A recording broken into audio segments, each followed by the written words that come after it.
우리는 가정에 복이 있기를 원합니다. 자녀가 잘 되기를 바라고, 부부 사이가 평안하기를 바라고, 경제적인 어려움 없이 살아가기를 바랍니다. 그래서 많은 사람들이 가정의 평안을 위해 노력합니다. 좋은 교육을 받고, 안정된 직장을 갖고, 열심히 모으고 준비합니다. 물론 이런 것들도 중요합니다. 하지만 성경은 우리에게 이렇게 말합니다. 진짜 복은 하나님이 함께 하시는 가정에 임한다고 말입니다. 하나님을 중심에 모시고 살아가는 가정, 하나님이 주인 되시는 가정은 하나님이 반드시 축복하십니다. 오늘은 하나님이 기뻐하시는 가정의 모습이 무엇인지 말씀을 통해 함께 나누며 우리의 가정을 돌아보는 시간이 되기를 바랍니다. 첫째, 하나님을 손님이 아니라 주인으로 모시는 가정을 축복하십니다. 사람들은 가정이 잘 되기를 원합니다. 누구나 좋은 부모, 좋은 자녀, 행복한 가정을 바라고 기도합니다. 그런데 어떤 가정이 진짜 복을 누릴 수 있을까요? 성경은 아주 분명하게 말합니다. 하나님이 중심이 되는 가정, 하나님을 주인으로 모시는 가정에 하나님의 복이 머문다고 말입니다.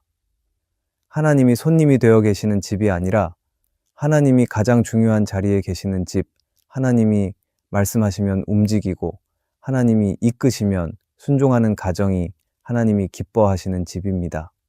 하나님은 단순히 우리가 예배드리는 행위를 원하시는 것이 아니라 우리의 삶 전체, 가정 전체를 맡기고 따르기를 원하십니다. 그런데 많은 경우 하나님은 가정 안에서 주인이 아니라 손님처럼 취급받습니다. 주일에는 예배하지만 평일에는 세상의 기준으로 말하고 판단합니다. 기도는 하지만 결정은 내 생각대로 하기도 합니다. 말로는 하나님을 믿는다고 하지만 실제로는 하나님을 삶의 한 구석에 모셔두고 있을 때도 있습니다. 성경에 나오는 아브라함을 보면 그가 어떤 마음으로 하나님을 대했는지를 알 수 있습니다.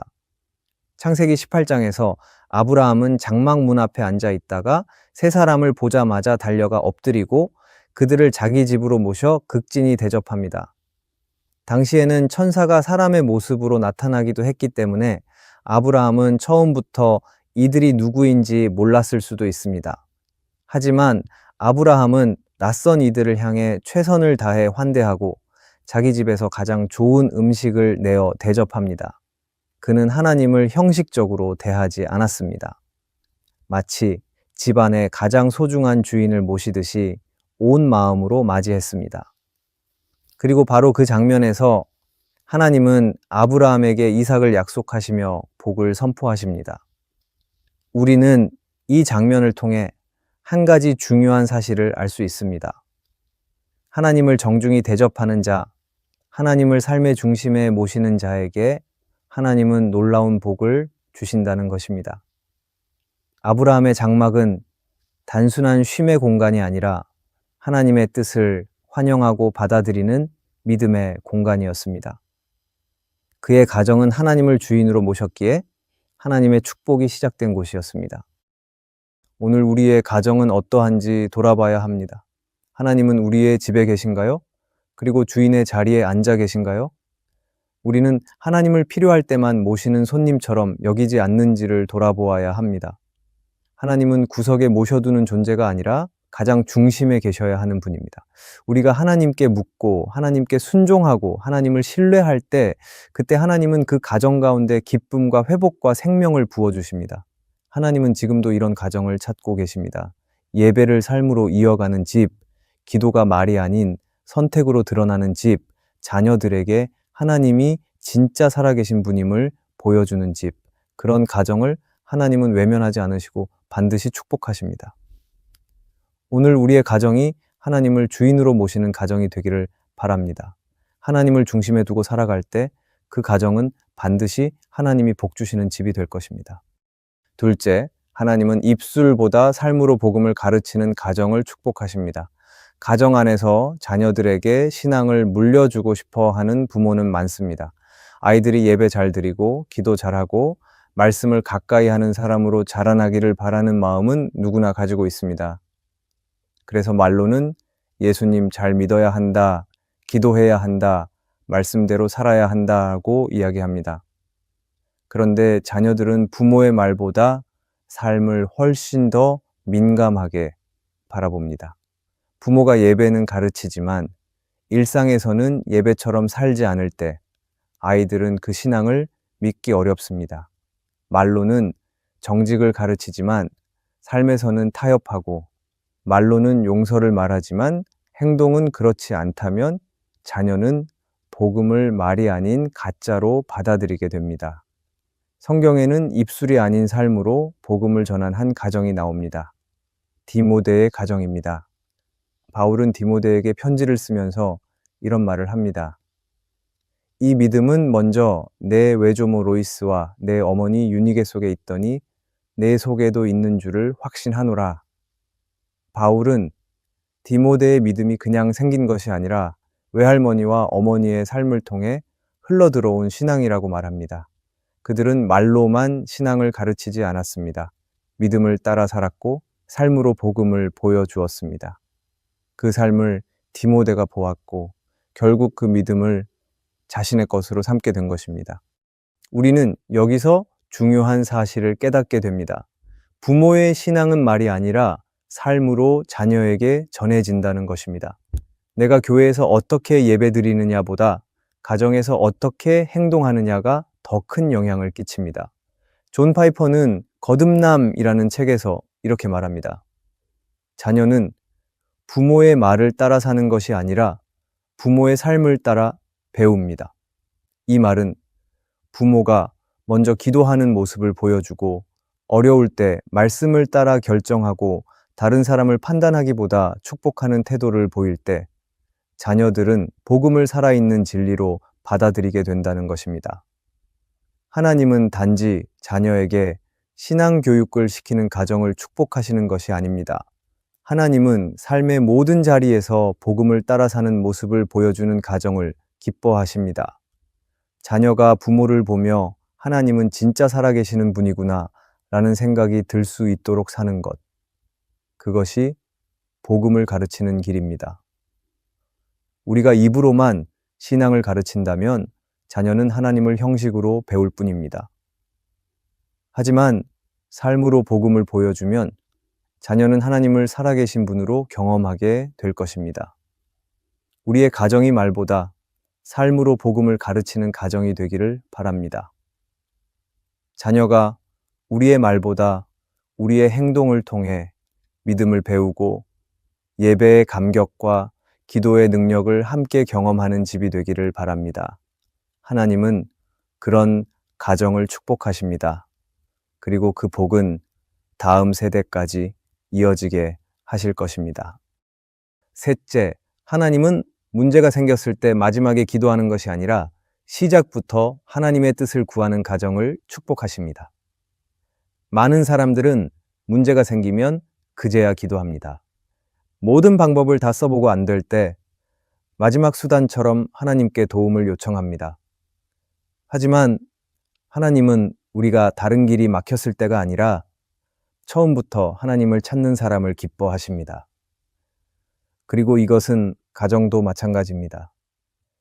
일이 틀어지고 어려움이 생긴 다음에야 기도하기보다 작은 일부터 먼저 하나님께 묻고 하나님의 뜻을 구하는 가정이 되기를 하나님은 원하십니다. 우리는 보통 일이 잘 풀릴 땐 스스로 결정하고 일이 잘 안 될 때만 기도를 합니다. 그러다 보니 기도는 자주 잊히고 기도는 뒷전으로 밀리게 됩니다.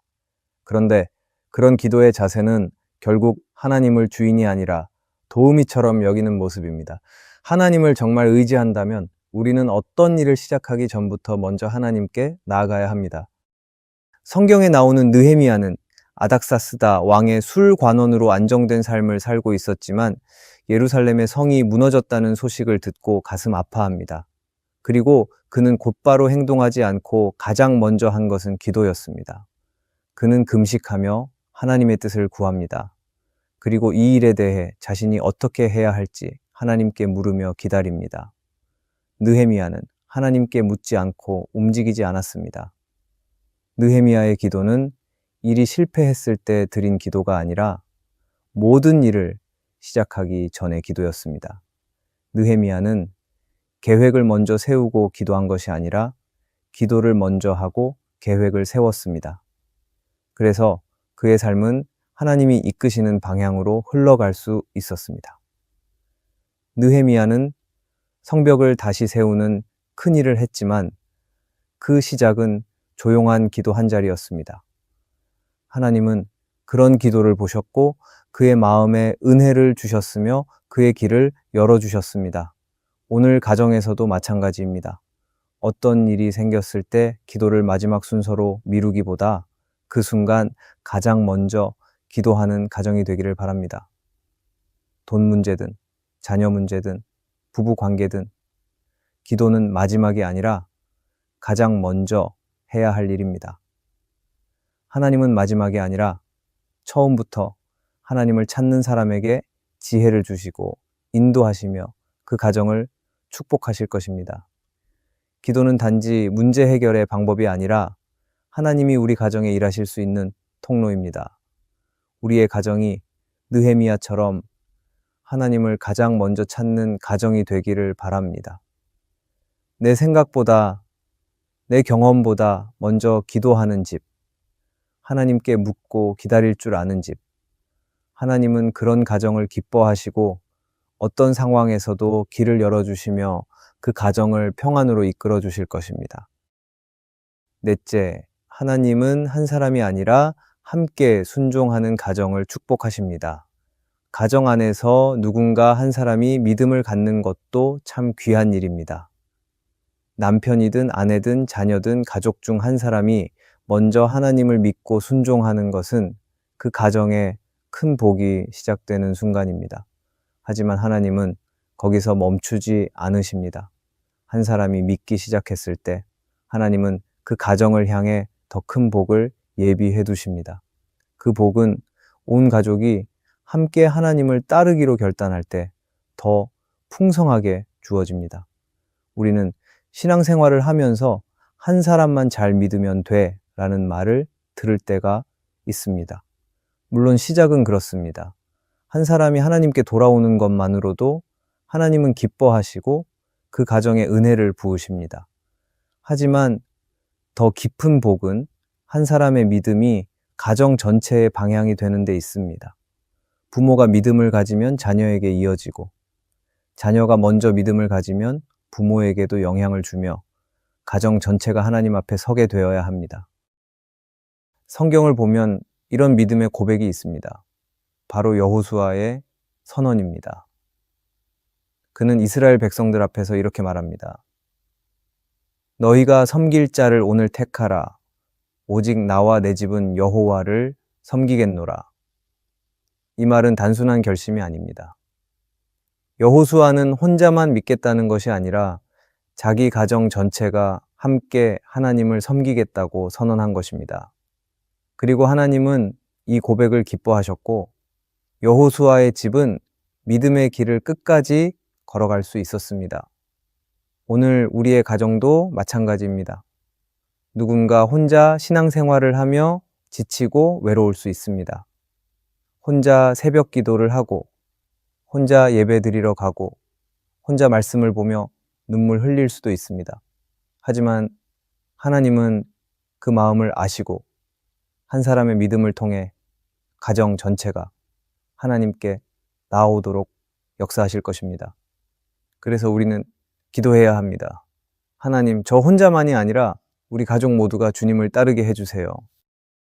믿음은 혼자서 지키는 것보다 함께 지킬 때 더 커집니다. 하나님께 함께 예배드리는 가정, 함께 기도하는 가정, 함께 하나님의 말씀을 붙드는 가정은 믿음에서 흔들리지 않을 것입니다. 물론 모든 가족이 다 믿음 안에 있다고 해도 때로는 생각이 다르고 우선순위가 다를 수 있습니다. 하지만 그 차이를 이해하고 서로를 기다리며 함께 하나님 앞에 서려는 마음을 가진 가정, 그 가정을 하나님은 결코 외면하지 않으실 것입니다. 혹시 지금 우리 가정은 신앙이 다 같지 않을 수 있습니다. 누군가는 아직 하나님을 믿지 않고 누군가는 예배보다 일이 더 중요할 수도 있습니다. 그렇지만 한 사람이 먼저 기도하고 먼저 순종하면 하나님은 일하실 것입니다. 우리는 이렇게 기도해야 합니다. 하나님, 우리 가정이 함께 하나님을 따르게 해주세요. 우리 가정이 하나님만을 섬기게 해주세요. 오늘 우리의 가정은 어디에 있습니까? 우리의 가정이 하나님만을 바라보고 섬기는 믿음의 가정이 되기를 바랍니다. 하나님은 가정을 통해 일하십니다. 이 땅의 많은 문제들은 가정에서부터 시작되기도 하고 가정을 통해 치유되기도 합니다. 그래서 하나님은 가정을 아주 소중하게 여기십니다. 오늘날 다양한 가정이 있습니다. 겉으로는 평안해 보여도 기도가 끊기고 믿음이 희미해진 가정들이 있습니다. 어떤 가정은 하나님을 믿는다고 하지만 하나님을 주인이 아니고 손님처럼 여기는 가정도 있습니다. 그런데 하나님은 가정의 주인이 되기를 원하십니다.